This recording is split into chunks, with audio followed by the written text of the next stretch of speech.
DC नरके राज्यस्तरीय football स्पर्धेच्या विजेतेपदासाठी नंदवाळचा डॉक्टर तानाजी चोरगे महाविद्यालय आणि पाचगावचा दिलीप जाधव फुटबॉल क्लब यांच्यात लढत झाली। या सामन्याचा पूर्वार्ध गोल 0 बरोबरीत संपला। उत्तरार्धात चोरगे संघाच्या किरण पाटीलनं डी मधून गोल करत संघाला 1-0 अशी आघाडी मिळवून दिली। दिलीप जाधव फुटबॉल क्लबकडून राहुल पाटील, ओंकार साळवी यांनी चढाया केल्या, पण त्यांना मिळालेल्या संधीचं गोलमध्ये रूपांतर करता आलं नाही।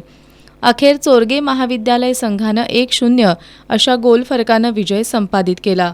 माजी आमदार चंद्रदीप नरके, गोकुळचे संचालक अजित नरके आणि यशराजे छत्रपती यांच्या हस्ते बक्षीस वितरण समारंभ संपन्न झाला। यावेळी देवराज नरके, दीपक घोडके, व्हाईस चेअरमन विश्वास पाटील, ॲडव्होकेट बाजीराव शेलार, सुधीर खाडे, दादा सोलाड, संजय पाटील, विलास पाटील, प्रकाश पाटील, रवींद्र मडके, राहुल खाडे, निवास वातकर, प्रकाश पाटील, सुशांत नाळे, प्रदीप नाळे, युवराज चौगले, शिवाजी डुब्बल यासह सांगरोळ फुटबॉल क्लबचे कार्यकर्ते उपस्थित होते।